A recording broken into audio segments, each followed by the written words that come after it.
Allez, on vous retrouve pour la suite de l'émission Regard croisé avant de parler du Ghana et de la réduction de 30% des salaires du gouvernement. On continue notre périple en Guinée.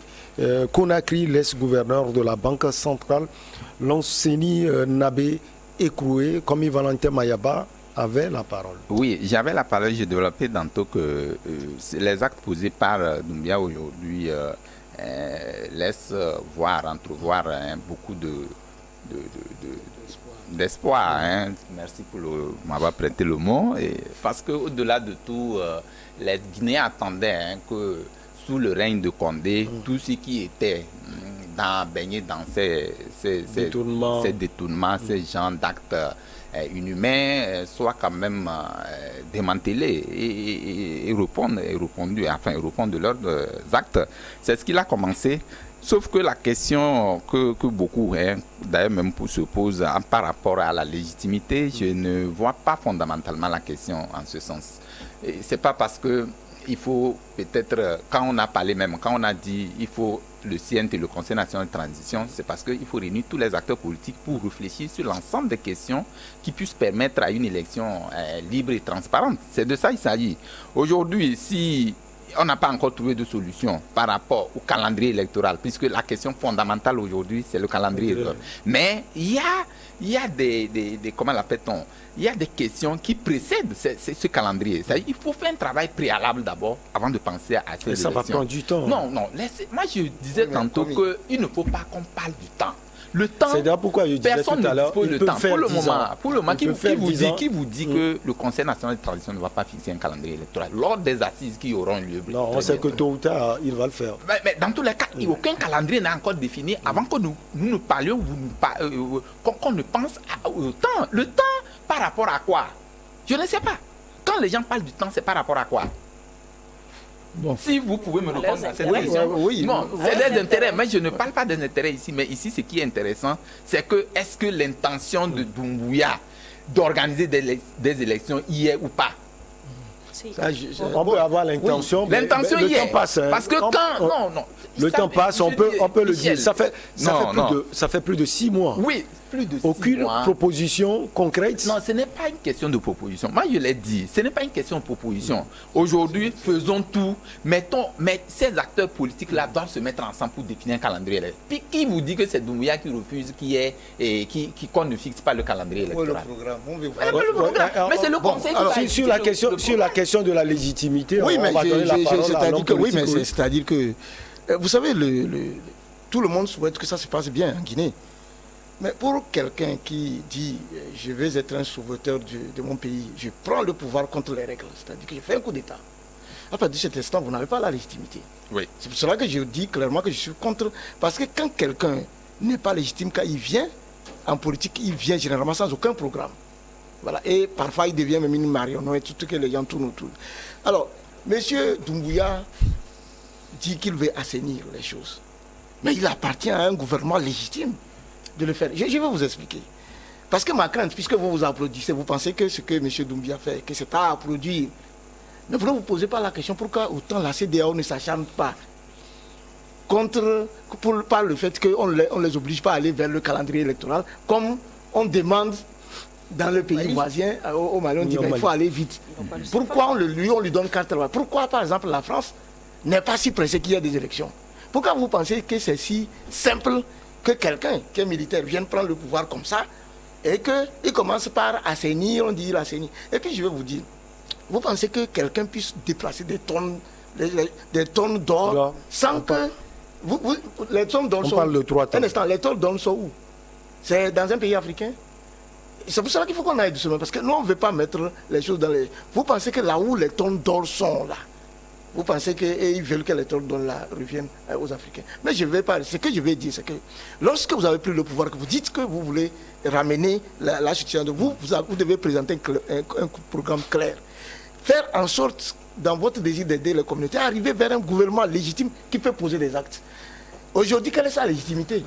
Parce que ma crainte à moi, c'est quoi? C'est que demain, à force de vouloir faire ça en disant je vais mettre le temps pour assainir, quelle garantie, moi, Germain Soussou, ici en tant qu'Africain, j'ai que demain, un autre groupe de soldats ne se leverait pas contre Doumbouya. Mais je ne voudrais pas qu'on aille de coup d'État en coup d'État. Pourquoi le monsieur qu'on arrête, nous sommes d'accord. Quelqu'un comme madame l'a dit, quand quelqu'un pose des actes, il faut que les gens répondent. Mais dans la redevabilité, c'est comme quand on est à 3 ici, et madame est notre responsable, mais je ne peux pas poser des actes sans qu'elle ne soit au courant. Donc pourquoi à un moment donné, moi je serai interpellé et qu'elle, on lui laisse. C'est pour cela que je dis que la justice, lorsque vous voulez instaurer la justice, il faut aller jusqu'au bout. Ce que Doumbouya fait, si certains applaudissent, il faut qu'il aille jusqu'au bout. Il ne faut pas que d'autres personnes soient laissées. Et même au sein de l'armée, si vous voulez, il y a des débats par rapport à la Guinée antérieure, des choses se sont vraiment passées. Il faut fouiller ces dossiers-là. Les choses se sont passées même dans l'armée.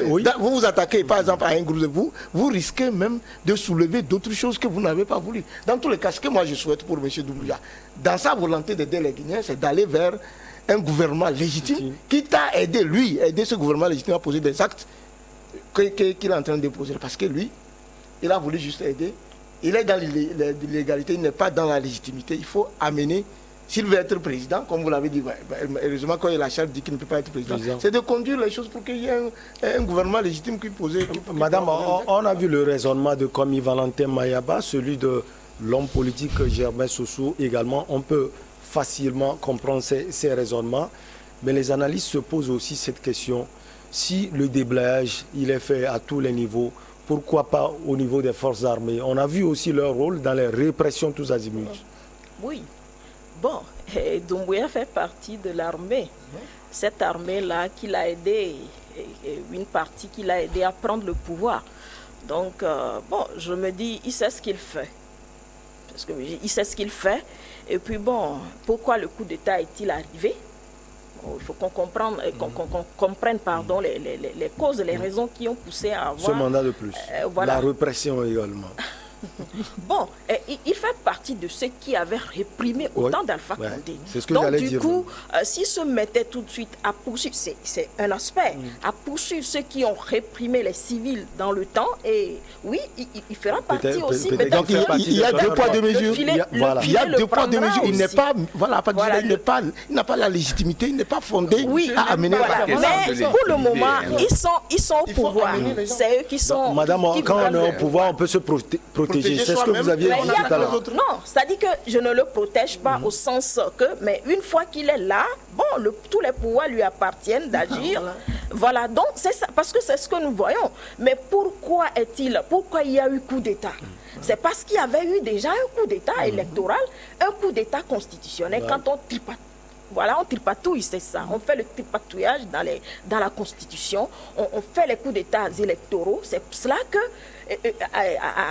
dans ces moments-là, on a vu les militaires arriver au pouvoir, prendre le pouvoir par la force. Ce qui n'était pas quand même... nos lois fondamentales ne le disent pas. Mais voilà, c'est ce que nous arrivons. Mais pour éviter à ce que ce coup d'État-là ait lieu, il faut quand même éviter à ce que les civils qui sont au pouvoir ne font pas des coups d'État électoraux ni constitutionnels. Donc voilà un aspect. On dit souvent que quand tu donnes raison au chat, il faut donner raison aussi à la souris. Mais qu'est-ce qui a conduit à ça? Voilà les raisons. Si les civils qui sont au pouvoir, aujourd'hui, si on remettait le pouvoir aux civils, comme cela s'est dit, mais sans assainissement de la structure, est-ce qu'ils ne vont pas retomber dans les mêmes vices? Donc il faut des militaires pour assainir le milieu politique. Mais voilà ce que, par exemple, si on organise une analyse personnelle qui n'engage que moi, on organise les élections dans les délais où les civils y vont. Mais après, qu'est-ce qu'on voit? On constate quoi sur le terrain? Les gens ne sont ni poursuivis, ni inquiétés de plonger leurs mains dans le budget de l'État, de s'enfuir à l'étranger, sans que ceux qui ont pris les rênes de leur cité ne les poursuivent. On les laisse carrément. Et on voit la corruption s'étendre dans tous les secteurs, sans rien faire, même s'il y a plainte. Bon, jusqu'à quand? Et les peuples souffrent. Donc c'est les peuples, les populations qui paient le lourd tribut quand même de ces bévues, de ces comment est-ce que je peux le qualifier, de ces erreurs-là, de ces détournements-là. Donc du coup, Doumbouya, même s'il veut vraiment s'attaquer aux militaires dans le sens de la répression des civils et autres, lui-même, il fait partie.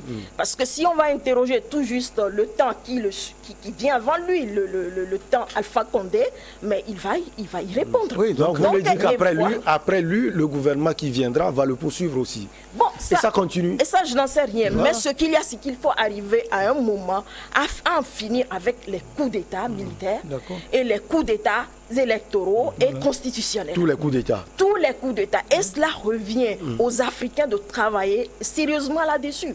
Est-ce que vraiment, dans quel secteur, ou bien dans quel domaine il faut revoir pour que ces choses-là n'arrivent pas? Mais vous arrivez au pouvoir et vous détournez tout. Mais on demande aujourd'hui aux gens de déclarer leurs biens avant de prendre fonction, ou bien tout juste immédiatement. Ce n'est toujours pas fait. Mais ce n'est toujours pas fait. À quoi on s'attend? Mais qu'est-ce qu'on veut vraiment pour nos peuples? Qu'est-ce qu'on veut? Quel développement, voulons-nous pour notre société? Le peuple qui est là, qui souffre de la vie chère, de nos façons de nous comporter, de nos vices jamais satisfaits, de nos façons de nous comporter. Une fois arrivés là, on les oublie. Mais qu'est-ce que nous voulons? Quel développement voulons-nous? Ou bien on veut vraiment être seulement des chefs d'État, ou bien des gens qui font partie, qui sont aux affaires, uniquement pour ça, pour satisfaire nos ambitions personnelles. Mais moi je suis heureux parce que, madame le dit, parce qu'elle pose vraiment un sujet profond, pertinent, parce que pour changer la situation en Afrique, ce n'est pas forcément les choses telles que vous les présentez, c'est une question de culture. Vous savez, la démocratie est une culture. Lorsque vous n'avez pas la démocratie comme culture, c'est difficile. Toutes les personnalités, y compris même Alpha Condé, les Alpha Condé se sont mués en démocrates. Ce sont des personnalités qui n'ont connu que la dictature, même si elles étaient dans l'opposition. C'est des gens qui ont été grandis au biberon de la dictature. Donc même si vous êtes de l'autre côté de l'opposition, quand vous arrivez, vos réflexes sont des réflexes dictatoriaux. Maintenant, il faut qu'une nouvelle génération, c'est ce que nous expliquons. La démocratie étant une culture, il faut des nouveaux hommes. Vous savez, vous pouvez même mettre, si vous remettez c'est l'être humain qui peut amener le pays. Et donc, ce que Doumbouya est en train de faire, c'est pour cela que nous disons, dans son idée, dans sa volonté d'aider l'école, c'est de conduire les gens et de trouver des nouvelles personnes et de relancer la peut-être que c'est ce qu'il essaie de faire. Voilà. On l'a vu mettre en retraite. Mais à partir de cet instant, lui-même doit être. Il faut qu'il fasse partie de ce qu'il fait. C'est-à-dire qu'il faut que Doumbouya dise aux Guinéens que bon, après l'assainissement, je suis prêt. Dès que je descends après l'élection, moi-même j'irai en prison pour 6 mois parce que je suis. Donc qu'il soit jugé d'abord. Je ne suis pas d'accord avec l'analyse de mon ami Germain qui estime qu'il faut dans un premier temps peut-être laisser le pouvoir légitime faire les choses. Vous êtes sans savoir également que c'est ce sous-pouvoir légitime que ces corrupteurs-là ou ces corrompus-là existaient. Aujourd'hui, qui vous dit que quand vous parlez d'élection, on va amener un pouvoir légitime, les mêmes choses ne vont pas produire les mêmes effets. C'est de donc ça que les militaires continuent. Non, pas de ça je parle. Aujourd'hui, ce qui est important, c'est qu'il faut commencer à taper du poing sur la table. C'est-à-dire que quelle que soit la nature de bavure constatée, on ne va pas attendre un gouvernement légitime pour pouvoir sévir. Parce que celui qui répondra de tout ce qui a existé à l'instant, l'existant, c'est qui? C'est Doumbouya. Mais on ne peut pas dire aujourd'hui que Doumbouya attend si quelqu'un tue quelqu'un, il prend un couteau, il lynche quelqu'un, on ne va pas le juger parce qu'il n'est pas encore légitime. Je ne suis désolé. Aujourd'hui, les actes que pose Doumbouya sont des actes. Non, laissez-moi cette histoire de démocratie. Vous savez, il faut une démocratie à l'africaine. C'est ça même qui nous tue dans nos États africains. C'est un mot qu'on nous brandit, qu'on ne connaît même pas le sens, qu'on ne peut pas l'expliquer. C'est une démocratie. Et qu'aujourd'hui, nous ne le comprenons pas, nous ne la comprenons pas. Importé d'ailleurs. Et patatras, vous allez voir que les gens ne comprennent rien. On parle de démocratie, on parle de légitimité. Les gens vont venir organiser des mascarades d'élections, ils vont rester au pouvoir, ils vont détourner et nous sommes toujours en perpétuel. C'est les mêmes personnes qui ont fait la dictature. C'est de ça il s'agit. Aujourd'hui, ce qui est important, peu importe le statut que porte Doumbouya, moi, les actes qu'il pose, c'est de ça il s'agit. Il faut qu'il pose des actes responsables. Légitimité ou pas, si ce qu'il fait bien, ayons le courage de l'encourager. Mais c'est de ça il s'agit. Mais pourquoi on va parler, si vous le permettez. Ceux qui nous parlent de la démocratie ne respectent pas les principes principes de la démocratiques. démocratie. Mais on va parler aussi des notre actes démocratie responsables, à nous-mêmes. mais dans un autre pays. Vous avez parlé d'actes responsables tout à l'heure. On va aller filer au Ghana. Le temps est contre nous. Le gouvernement de ce pays a annoncé jeudi diminuer de 30% les salaires des ministres et du président de la République, entre autres mesures destinées à réduire le déficit de ce pays dans un contexte de crise économique mondiale. Les pays développés ou en développement s'affairent à prendre des décisions pour remettre leur économie sur la bonne voie après l'impact dévastateur de Covid-19 de la guerre entre la Russie et l'Ukraine, a déclaré le ministre des Finances Ken Ofori-Atta lors d'une conférence de presse à Accra. Madame, vous pensez que c'est une bonne chose d'agir ainsi, en ce moment précis? Mais en ce moment précis où la crise sévit partout, la crise est mondiale, et au lendemain avec la Covid-19 et avec la crise russo-ukrainienne, ça choque partout. Donc c'est je loue cette initiative de réduire de 30% le salaire des ministres et du président. Dans mon analyse, je me suis dit, mais il y a les parlementaires qui sont là, on n'a pas touché à leur salaire. Mais déjà, cette cagnotte où, il interdit également, le ministre des Finances interdit le voyage à l'étranger des membres du gouvernement. Jusqu'en décembre, et l'achat des véhicules importés jusqu'à la fin de l'année. Voilà. Donc, du coup, c'est une bonne initiative pour pouvoir... Ils vont... Avec cette cagnotte de 36 000 €, je crois, c'est ça. Ça va en espérant économiser 36 000 €. Ça va servir à beaucoup de choses, étant donné que... 360 plutôt. Voilà, 360 étant donné qu'avec une réduction de 1,6% du carburant, de trucs là sur le carburant, donc je crois que c'est une bonne initiative et que c'est à saluer. Et seulement que ça ne fait pas c'est une décision qui a été à l'unanimité, je crois. Donc, du coup, ça va aider quand même la population ghanéenne qui grince depuis un certain temps les dents et par rapport à un certain nombre de principes et de lois qu'ils voulaient adopter entre-temps. Donc, moi j'invite beaucoup de pays quand même à faire de même. On ne vise pas l'argent des ministres, on n'est pas contre leur salaire. Au Togo, par exemple, où notre vie est très chère, vraiment, les gens ne font que crier de gauche à droite. Aussi leurs sous. Mais ce n'est pas qu'on est jaloux de ce qu'ils ont, de leurs avoirs, non. Les parlementaires aussi, ils n'ont qu'à faire quelque chose au moins pour dégager une partie, pour aider quand même la population qui crie déjà son ras-le-bol et qui est aux abois. On entend par ici la vie chère, le maïs. Je suis sûr que comme Valentin Mayaba ne va pas dire que les journalistes doivent diminuer leur salaire. Les journalistes qui sont payés par l'État avec une grosse somme, ça, d'accord. Mais s'ils sont à leur propre truc là, mais il faut quand même cet acte de charité, de bonne volonté pour aider la population. Et puis je me dis, il faut investir dans nos pays. Il faut investir dans nos pays. Il ne faut pas faire partie les capitaux et investir ailleurs ou bien aller les déposer dans les paradis fiscaux. Ça ne sert à rien du tout. Si nous voulons que nos pays n'arrivent pas à des crises, voilà une crise en Russie. En Russie, ok. Et déjà le blé, le pain, on en parle et tout. Mais est-ce qu'on ne peut pas cultiver le blé en Afrique, vous pensez? L'orge et tout, ça pouvait se cultiver avec notre Surtout climat. que l'Afrique a des terres. Voilà. Donc, du coup, ce que nous produisons, nous ne le consommons pas. Nous consommons ce que les autres produisent. Donc, ce qui ne fait pas de nous quand même des peuples libres et de façon nutritionnellement. Donc, il faut arriver à investir. Nous supplions quand même nos dirigeants, nos dignitaires, comment on les appelle là, d'investir quand même leur surplus.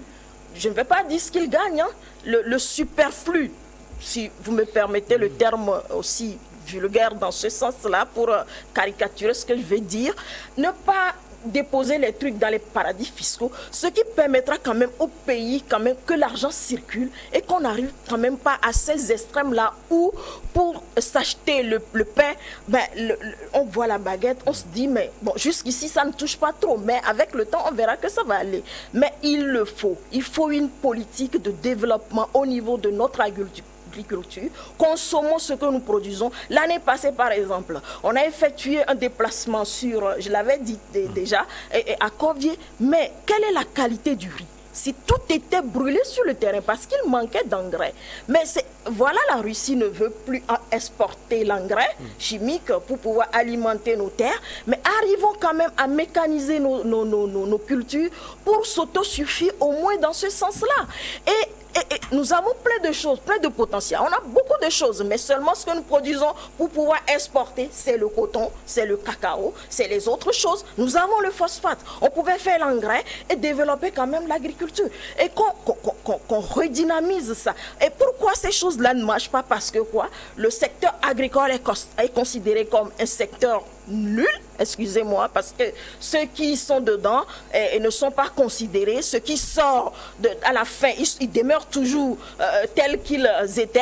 Donc il faut arriver quand même à leur donner le sens ou le goût de la culture, le goût, l'amour pour sa terre, pour produire à ce que la population puisse quand même en profiter avant de voir ce qu'on peut donner à l'extérieur. Eux, en même temps, qui vont après nous envoyer, voilà, on leur vend quelque chose, notre propre argent, pour nous dire, voilà notre aide qui constitue des dettes et autres choses pour nous. Donc moi, je vais dans ce sens-là. Alors, l'homme politique, comment vous voyez ces mesures, hein? Ce sont des mesures tous azimuts qui sont prises par les dirigeants ghanéens.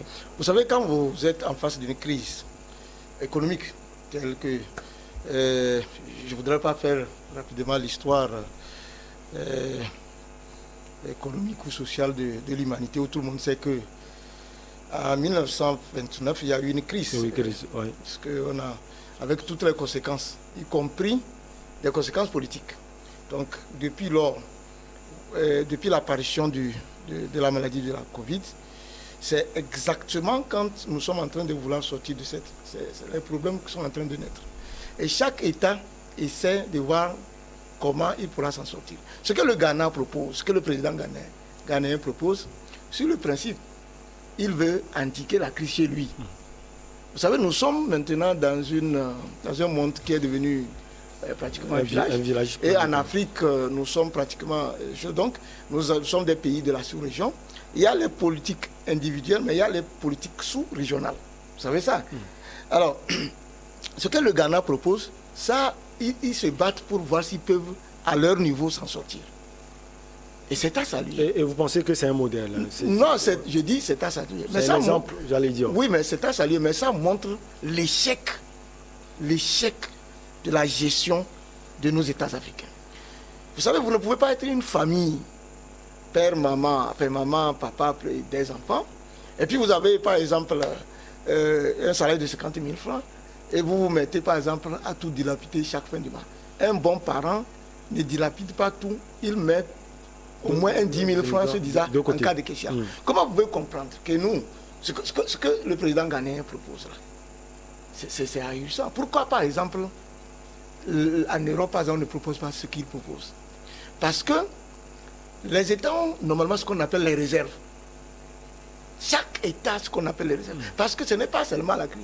Vous pouvez être dans un pays inondant, une pluie peut s'abattre dans votre pays pendant 3 jours, ça peut arriver. Où vous trouvez où l'argent? Donc les dirigeants doivent par anticipation avoir des réserves. Ça peut, et les réserves souvent c'est en or, c'est les échanges en or. Vous voyez ça, non? Donc la question aujourd'hui de savoir, nous les Africains, les États africains, face à ce qui nous arrive, quel a été notre plan préparé par antérieur face à ce qui nous arrive? C'est à défaut de ça, maintenant on trouve. Ce qu'on propose, c'est, je ne sais pas, jusqu'à combien de temps? On dit 1 an. On dit les gens vont donner l'argent pendant 1 an. Ouais. Ça va indiquer quoi? La question du savoir, c'est tous ces chefs d'État-là qui ont régenté sur les États africains pendant, je ne sais pas, depuis les indépendances, et qui ont géré le pays au temps des partis uniques. Qu'est-ce que les gens ont fait pour qu'aujourd'hui une jeunesse africaine soit aux abois, qu'elle soit obligée de passer par la Méditerranée pour se retrouver en Europe, que la maladie puisse venir jusqu'en Afrique, que nous soyons devenus davantage plus pauvres, que nous n'ayons pas les hôpitaux, que nous n'ayons pas de l'économie pour injecter auprès des populations. Ça, c'est point d'aller demander. Donc, oui, mais voilà. Donc, c'est pour cela que j'ai dit, madame, je suis d'accord avec madame quand elle dit il faut renouveler l'agriculture, il faut faire. Mais il faut là, ça, il faut pour moi, c'est il faut des nouveaux hommes pour faire ça. Parce que les anciens n'en feront pas. Comment vous pouvez expliquer que nous avons des terres culturelles arables? Qu'est-ce qui a empêché les chefs d'État de faire la politique? Quel est le propos? Pourquoi nous n'avons pas de culture? Donc c'est pour cela que personnellement je suis convaincu que l'Afrique des 50 prochaines années est celle des nouveaux hommes. Il faut des nouveaux hommes qui veulent de l'Afrique, qui veulent que l'Afrique. Et ces nouveaux hommes, pour terminer, ce sont les propos d'un homme politique. Ces nouveaux hommes-là, vous, doivent anticiper, parce que ce qui est arrivé peut arriver aussi demain. Et donc, j'ai dit moi que par rapport à que c'est l'échec même de la gestion de l'Afrique depuis les indépendances qui amène à prendre ces solutions. Sinon, c'est quand vous avez ces problèmes, c'est sur les réserves comptables, et puis on avance. Oui, et échec, ça ce sont les propos d'un homme politique, on peut comprendre. Oui, il a développé, mais on doit saluer quand même les mesures qui sont prises par le gouvernement. Le ministre a également annoncé une diminution des prix du carburant de 1,6% face à la récente flambée des prix du pétrole.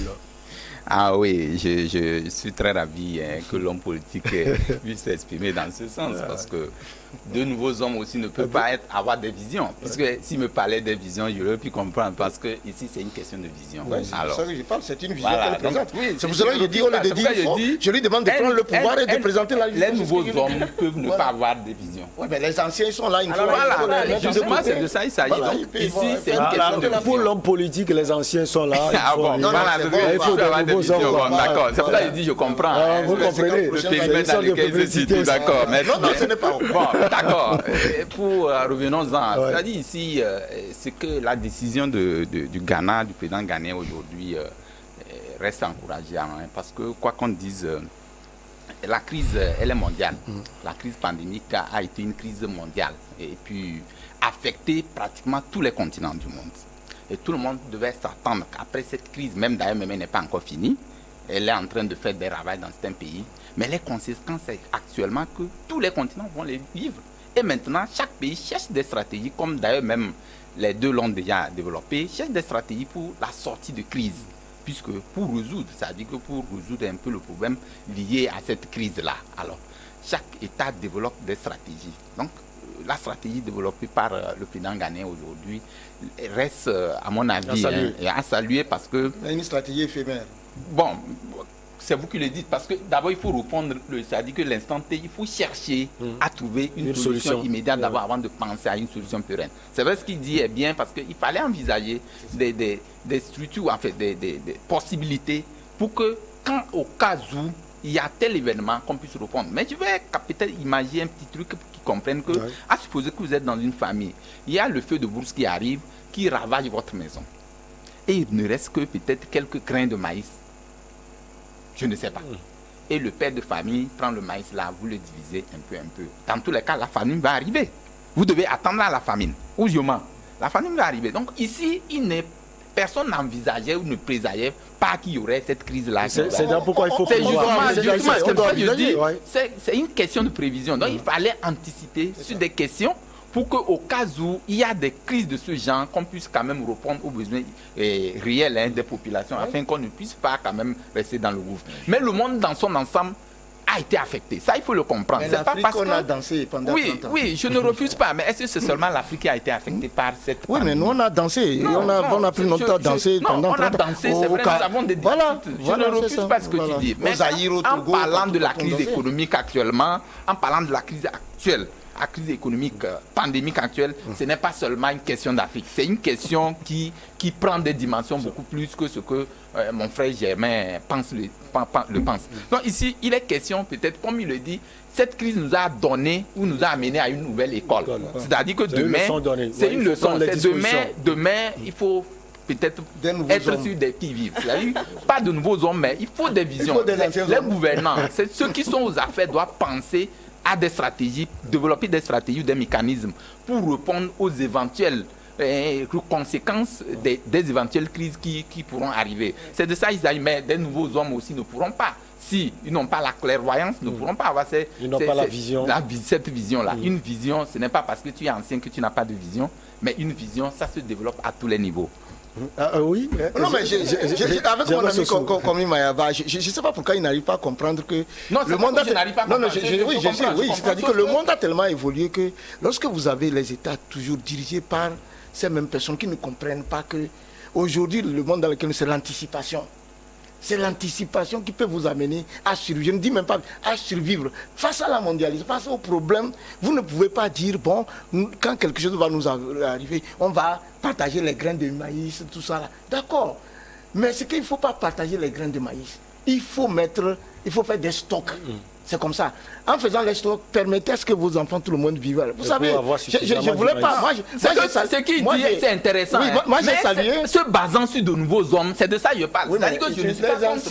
Les anciens peuvent faire ça aussi. Les anciens peuvent faire ça aussi. C'est de ça qu'il s'agit. Il faut voir les jeunes. Il faut voir les jeunes.